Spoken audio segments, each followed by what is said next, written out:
Sir, जिस तरह से लगातार अभी कुछ मौतें हुई वर्कआउट करते हुए, इसका क्या साइड इफेक्ट है क्या ये?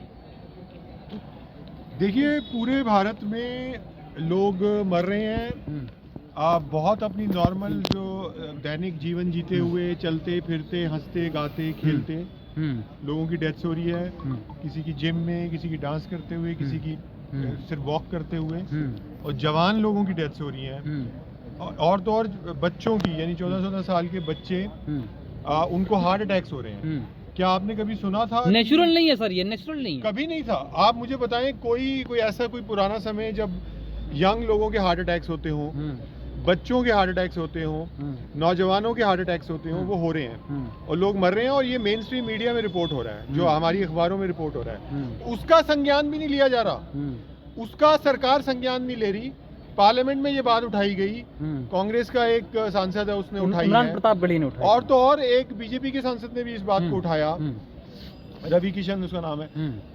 तो ये आपके खुद के जो सरकार में पक्ष और विपक्ष में जो लोग बैठे हैं वो इस बात को जानते हैं, लेकिन सब ढोंग चल रहा है इस देश में। इन बातों को संज्ञान नहीं लिया जा रहा कि इस देश में आज करोड़ों लोग मर रहे हैं। मैं आपको ये कह सकता हूँ पूरे विश्वास के साथ कि जब से ये जहरीले इंजेक्शन लगाने इन्होंने स्टार्ट किए हैं, कम से कम 1.5 करोड़ लोग इस देश में, 1.5 करोड़ कम से कम। सर आप जहरीले कह रहे हैं, देश के लोगों को बचाने के लिए कह रहे थे, लगा रहे हैं। ये इंजेक्शन का पूरी दुनिया में पोल खुल चुकी है, अमेरिका में, यूरोप में, यूके में। यूके का कार्डियोलॉजिस्ट है टॉप असीम मल्होत्रा, वो अभी उसने प्रधानमंत्री नरेंद्र मोदी से अपील की है कि इन सारे इंजेक्शनों को रोका जाए, क्योंकि इससे हार्ट इश्यूज हो रहे हैं, इससे हृदय रोग हो रहे हैं और लोग मर रहे हैं। यूके में हो रहा है, हर एक जगह पूरी दुनिया में लोग मर रहे हैं, सिर्फ भारत में नहीं। आप डेटा उठा के देख सकते हैं कि इस समय मोर्टेलिटी का डेटा क्या है, कितने लोगों, मृत्यु दर कितनी, हर एक देश में मृत्यु दर बढ़ चुकी है। एक्स्ट्रा मोर्टेलिटी जिसको अंग्रेजी में कहते हैं, कि जितने नॉर्मली मरते हैं उससे ज्यादा लोग मर रहे हैं। क्यों मर रहे हैं? आप तो कह रहे थे महामारी 2020 में आई, हमने कंट्रोल कर लिया, 220 करोड़ इंजेक्शन लगा दिए जनता को, तो फिर लोग मर क्यों रहे हैं? चलते फिरते क्यों मर रहे हैं? 2020 में इन्होंने प्रोपेगेंडा किया कि लोग मर रहे हैं, देखो चाइना में लोग चलते फिरते लोग मर रहे हैं, कोरोना आ गया, कोरोना आ गया। तब वो फर्जी, आज पता चल रहा है वो सारे फर्जी जो दिखा रहे थे, जो वीडियो दिखा रहे थे, सब चैनल पे जो दिखाया जा रहा है मीडिया फर्जी दिखा रही है, सब फर्जी था। आज असल में हो रहा है और इसका कोई संज्ञान नहीं ले रहा कि आज लोग चलते फिरते मर रहे हैं। ये सब जानते हैं, पार्लियामेंट में ये बात उठ चुकी है। इसका क्या वो कर रही है? आपको पता है मृत्यु दर क्या है? सरकार क्यों नहीं बताती कि 2020 में कितने लोग मरे, 2021 में कितने लोग मरे, 2022 में कितने लोग मरे? पता बताएं, अपने आप पता चल जाएगा जनता को कि ये टीके लगाने के बाद। आपको षड्यंत्र क्यों नजर आता है? इस सब षड्यंत्र ही है, क्योंकि जब कोई बीमारी नहीं थी, कोई उसका प्रमाण नहीं था, कोई भारत का पब्लिक हेल्थ का कोई संस्थान ऐसा नहीं था जिसने ये कहा हो कि कोई बीमारी आ गई, तो सरकार आके टेलीविजन पे आपका प्रधानमंत्री कहे कि बीमारी आ गई और आप अनाउंस कर दें और पूरे देश को बंद कर दें। ये एक क्रिमिनल ऑपरेशन है कि आप पूरे देश को बंद कर दें। सर्दी जुकाम का सीजन आ गया और आप कहें कि देश बंद हो जाए और लोग अपने घरों में बैठ जाएं, और उसके बाद ये खत्म नहीं हो रहा है। इसको न्यू नॉर्मल कहा जा रहा है, जो भारत सरकार इसको न्यू नॉर्मल का नाम दे रही है कि अब ये ऐसे ही चलेगा, ये ऐसे ही चलेगा। नए नए ये फर्जी वायरस आते रहेंगे, नई नई फर्जी महामारियां आती रहेंगी, और ये जहरीले इंजेक्शन ये लगाते रहेंगे और लोगों को मारते रहेंगे, जो कि हम देख ही रहे हैं कि पिछले 3 साल से चल रहे हैं। कभी कौन सा वेरिएंट, कभी कौन सा वेरिएंट, अभी फिर से उसी का ड्रामा चालू। तो दूसरा, ये पेंडेमिक ट्रीटी, भारत सरकार के जो प्रतिनिधि हैं वो WHO की गुप्त मीटिंग्स में हिस्सा ले रहे हैं इस समय, और उन गुप्त मीटिंग्स में ये वहां डिसाइड कर रहे हैं कि एक नई पेंडेमिक ट्रीटी आएगी जिससे देश का संविधान खत्म हो जाएगा, और जब भी कोई महामारी का डिक्लेयर होगा तो सारी सत्ता हो जाएगी वो WHO के पास होगी, और वो डिसाइड करेगा कि इस देश में समाज कैसे चलता है या कैसे नहीं चलता। तो मैं आपसे कह रहा हूँ, ये पेंडेमिक ट्रीटी गुप्त रूप से भारत सरकार के रिप्रेजेंटेटिव जा रहे हैं। और मैं बताऊं भारत सरकार क्या कर रही है। 23 अक्टूबर 2022 को इन्होंने एक और सिमुलेशन की, एक फर्जी महामारी की, बेल्जियम में, यूरोप में, और इन्होंने अपना रिप्रेजेंटेटिव भेजा भारत सरकार ने, विजय राघवन, जिसने उसमें हिस्सा लिया, और इन्होंने एक ड्रेस रिहर्सल की कि अब एक बीमारी आएगी 2025 में और उसके अंदर सरकार का रिस्पॉन्स क्या होगा। इसका सिमुलेशन किया गया, ड्रेस रिहर्सल किया गया। ये सब क्या है? ये प्लानिंग है। सर कह रहे राष्ट्रहित वाली सरकार है, ये राष्ट्रहित वाली सरकार आखिर षड्यंत्र क्यों रचेगी? आप ये देखिए इनका रिकॉर्ड क्या है। पहले ये डीमोनेटाइजेशन करके इन्होंने किस तरीके से समाज का विनाश किया, हमारी जो इनफॉर्मल इकोनॉमी, असंगठित क्षेत्र का कैसे विनाश किया, लोगों के रोजगार गए, और ये एजेंडा कहाँ से आया था? क्या ये एजेंडा ये भारत के लोकतंत्र से निकला है? क्या ये भारत के इस पे चुनाव इन्होंने जीता था? तो जितना भी आपके ऊपर पॉलिसियां थोपी जा रही हैं इस समय, सारा एजेंडा बाहर से आ रहा है। ये सब न्यू वर्ल्ड ऑर्डर के क्रिमिनल प्लान के तहत। आप राष्ट्रवादी सरकार नहीं मानते सर? बिल्कुल नहीं मानते। जो सरकार जो समाज के का विनाश करने में लगी है और जो हमने देखा है इन पौने 3 साल में, उसके बाद आप इनको राष्ट्रवादी कहेंगे? ये क्रिमिनल एक ऑपरेशन में हिस्सा ले रही है हमारी सरकार। जी सर, आपकी संस्था आरएसएस विरोधी है, वो तो राष्ट्रवादी आंदोलन चला रही है पूरे देश में, सबको एक करने की बात करते हैं। आरएसएस देश हित की बात करते जितने हैं। जो लोग सत्ता में, सभी राजनीतिक दल हैं, आरएसएस से जुड़े सारे संगठन तो इस समय केंद्र में सत्ता में हैं। बाकी जो राजनीतिक दल हैं वो भी सत्ता में है। कम्युनिस्ट पार्टियां केरल में सत्ता में है, कांग्रेस है वो महाराष्ट्र में सत्ता में है।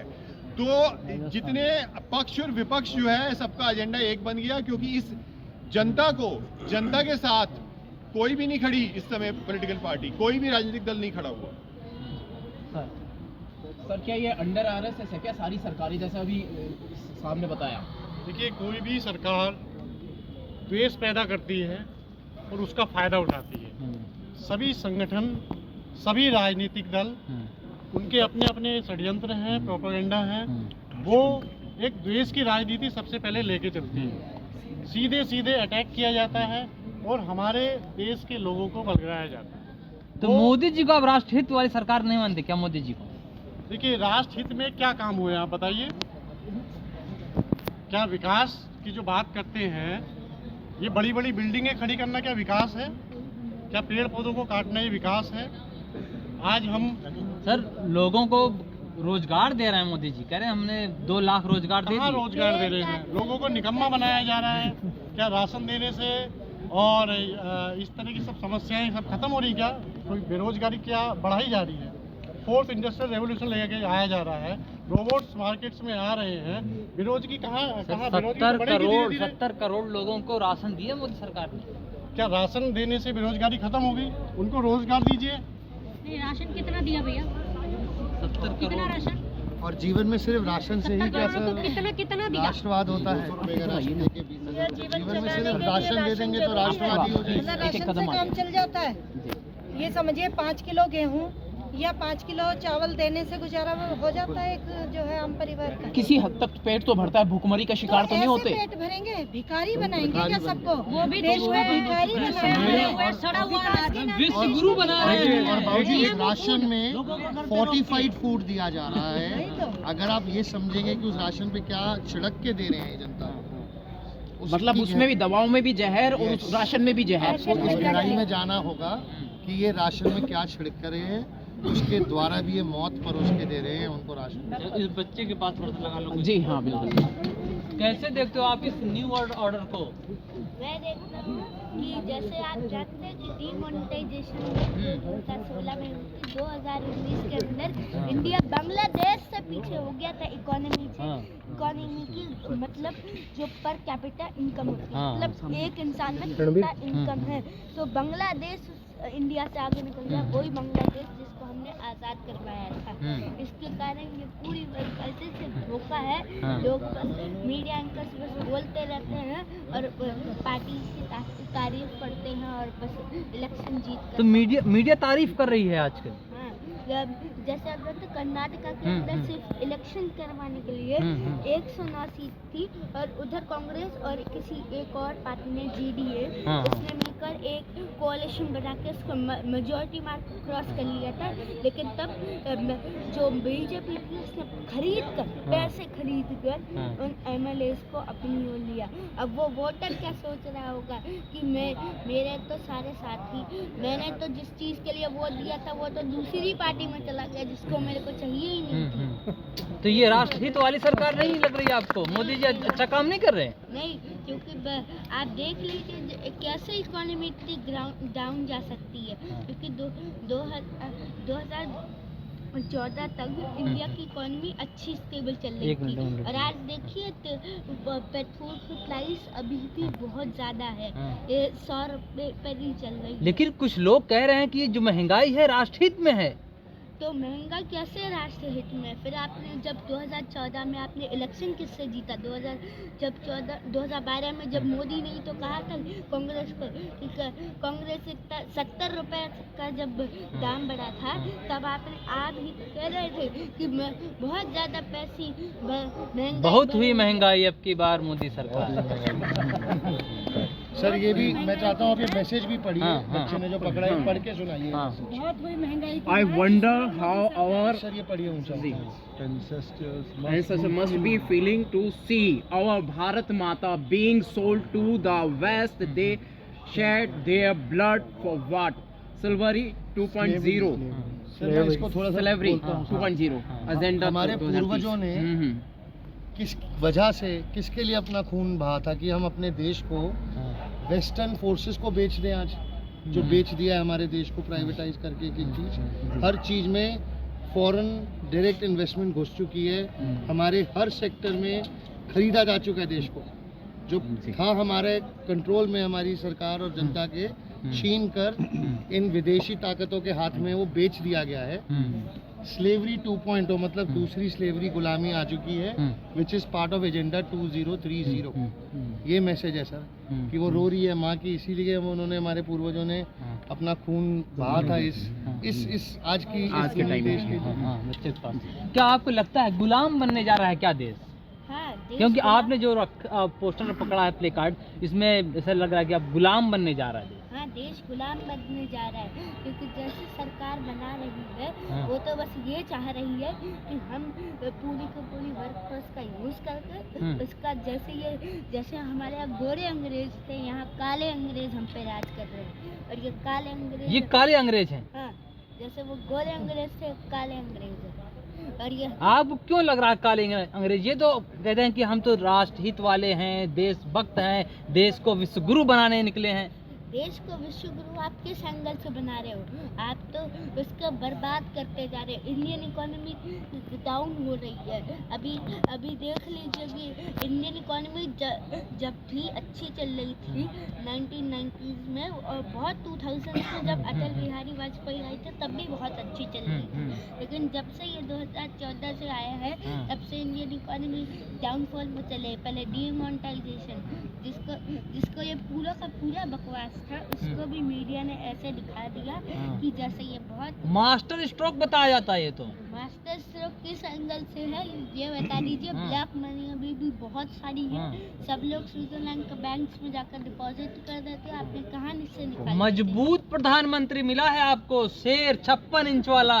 तो मजबूत प्रधानमंत्री कौन से एंगल से लग रहा है आपको? ये तो बताइए। मजबूत प्रधानमंत्री वो होता है जो सबके अमेरिका से डरता नहीं है। ऐसे अमेरिका के अगर अमेरिका आजकल भी पाकिस्तान को 56 फाइटर जेट्स देता है। अरे चाइना को लाल आंखें दिखाते हैं मोदी जी। अच्छा, चाइना को लाल आंखें किस एंगल से दिखाते हाँ। हैं? तुम्हारी इकोनॉमी के ध्यान से पहले चाइना तुमसे कितना आगे निकल रहा है। यहाँ पे साइबर क्राइम्स हो रहे हैं चाइना की वजह से। चाइना साइबर क्राइम्स करता है, सारे बैंक्स लुटा देता है 1 मिनट के अंदर। कौन सी अगर से पाकिस्तान तो थर थर कांपता है, आपको नहीं पता। पाकिस्तान को आप किससे कंपैरिजन कर रहे हो? पाकिस्तान तो इतना नीचे आता है, उनसे कंपैरिजन करो ना जिनसे। तो विश्व गुरु नहीं बन रहा भारत? विश्व गुरु नहीं बन रहा, बिल्कुल नहीं तो बन डंका भी नहीं बज रहा मोदी जी का। रहा।